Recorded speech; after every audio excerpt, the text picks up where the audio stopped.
우선 이제 총론적으로 좀 정리해 보면 우리나라의 노사관계는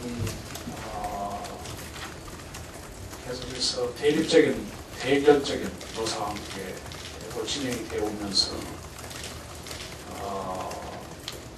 수출 주도형 경제의 성장 전략 추진 과정에서 저임금, 열악한 근로 조건들이 계속되어 왔고, 이런 가운데 국민의 정부가 출범하면서 그나마 노사정위원회 설립해서 처음으로 노동계를 국정 운영의 파트너로 인정하는 그런 새로운 시간도 있었지만, 노사관계의 그 갈등적인 성격이 완전히 사라진 것은 아니었습니다. 특히 우리가 IMF 위기를 과정을 겪으면서 노동시장 유연화라는 문제가 본격적으로 전개되면서 비정규직 노동자가 급증했고, 국민의 정부가 여기에 대해서 실효성 있는 정책을 추진하지 못했던 걸 인정을 합니다. 참여정부 와가지고도 노사관계 개혁 방향을 2003년 9월에야 비로소 내놓았지만, 여기에서 핵심 조항이라고 할 수 있는 노조 전임자 임금 지급이라든지 복수노조 그런 문제들은 또 3년간 시행이 유보됨으로써 불씨를 남겨두었고, 또 비정규직 문제에 관해서도 근본적인 문제를 해결하지 못한 채 끝남으로써 많은 아쉬움을 남겼습니다. 이렇게 해서 등장한 이명박 정부의 노동정책은 성장정책의, 경제정책의 하위 개념으로 자리하고 있고, 소위 얘기하는 기업 프렌들리, 기업 친화적인 정책에서 노동 유연화가 강조됨으로써 고용 불안은 더욱 심화되고 있다. 그래서 이명박 정부에 있어서는 노동 배제적인 노동 정책이 추진되고 있습니다. 훨씬 심각한 문제가 되고 있다. 우리 뉴민주당의 노동 정책은 우리 사회에서 가장 중차대한 노동 문제는 노동 시장이나 노사관계에 있어서 양극화 또 분절 구조가 심각하게 진행되고 있다는 이런 점입니다. 그래서 이와 같은 인식하에 8개의 브랜드 정책을 추진하려고 합니다. 첫 번째 브랜드는 한국형 유연 안전성 모델입니다. 이 부분은 정책 방향이지만 브랜드로 첫 번째 브랜드로 불렀습니다. 첫 번째 브랜드는 우리나라 노동시장이 과도한 유연성 또 과도한 경직성이 병존하는 이런 이중구조의 특성을 가지고 있는데요. 참여정부에서도 유연 안전성 정책이 추진되었지만 그때는 방향성만 제시한 채 끝나버리고 말았습니다.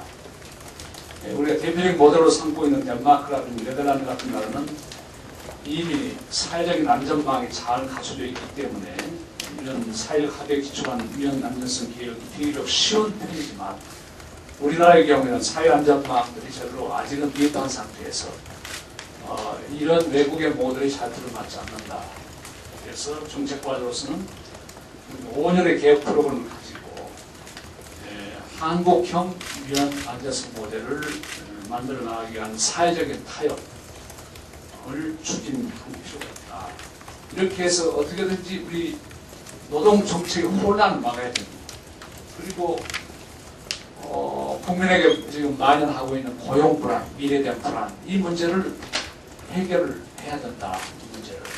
그러기 위해서는 5가지 정책 기조를 제시하고자 합니다. 첫째는 우리는 노동정책의 기본 방향, 한편으로는 국민 경제를 생각해야 된다. 국민의 효율성과 경쟁력을 높이면서 또 한편은 근로자의 고용, 생활 안정을 추구하는 것이어야 된다. 두 번째, 해고에 관한 것이 지금 세계는 해고의 자유를 요구하고 있지만 이건 우리나라는 부적합하다. 해고의 자유라는 것이 사회 안전망에 이입하기 때문에 우리나라의 안전망 수준에서 가능한 선택을 우리가 해야 된다. 고통을 서로 분담해야 된다는 거예요. 그래서 해고를 자유롭게 하는 유연성이 그런 수량적 유연성이 아니다. 여기는 근로자의 기술 수익의 향상, 취업 선택 폭을 넓혀주고 또 취업지원 서비스를 확대하고 실업기간을 줄여주는 유연성 제고해야 된다. 그래서 대기업과 공공부문의 정규직에 대해서는 내부적인 기능적 유연성을 높여가야 된다. 수령적 유연성이 아니고 그렇기 위해서는 또한 아울러서 경력적 임금체계, 근무제를 유연하는 그런 제도도 아울러 개편해 나가야 된다. 서로 고통을 분담하는 차원에서 우리 수준에 선택 가능한 그런 정책을 우리가 받아들여야 된다. 그 다음에 이제 안전망 문제인데요. 안전성 문제는 비정규직이나 포호, 또 고용보험, 사회보험의 사각지를 줄여나가고 실업급여를 확대하고 EITC, 근로장려세제 확대 같은 그런 안전성 정책도 고용 친화적으로 전개해 나가야 된다. 그래서 유연성과 안전성을 이런 방향에서 추진해 나가야 된다. 그래서 이런 유연 안전성 정책을 사회적 타협을 통해서 우리가 재편을 해 나가야 된다는 것이 첫 번째의 전체의 큰 정책 방향입니다. 두 번째는 이제 비정규직 문제를 이번에 비교적 우리가 비중 있게 다뤘습니다. 제일 중요한 문제고 우리 사회가 안고 있는 이 비정규직의 눈물을 닦아줘야 된다 하는 이런 절박감에서 이 문제는 우리 자식들의 문제입니다. 우리 자식들이 전부 고용 불안에 떨고 있고 미래 불안해지고 있고 이 비정규직 문제를 어떻게든 우리 민주당이 나서서 해결하고 해법을 내놔야겠다 하는 고민을 했습니다. 우선 그렇게 해서 정책과제로 내놓은 것은 우리가 지난번에 작년에 국회에서 비정규직 문제를 해결하기 위해서 전환지원금 제도를 내놨습니다. 전환지원금만 가져오는 비정규직 문제를 해결하기는 턱없이 부족하다는 결론을 내리고 다음과 같은 여러 가지 정책을 저희가 구상해서 오늘 내놓았습니다. 우선은 목표는 우선 매년 20만 명씩 향후 5년간 총 100만 명 정도를 비정규직을 정규직화해 나가자 이런 목표를 썼습니다. 이렇게 되게 되면 정부 통계 기준으로 볼 때 OECD 평균 25% 정도에 근접하게 됩니다.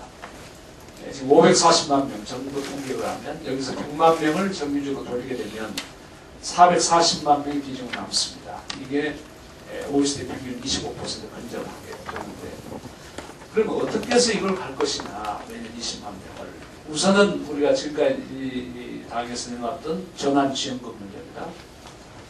이것도 우선 필요하다. 대신 이제 작년도에 우리가 내놓은 것과 조금 차이가 있는 것이 전환은 두 가지 형태의 전환이 있습니다.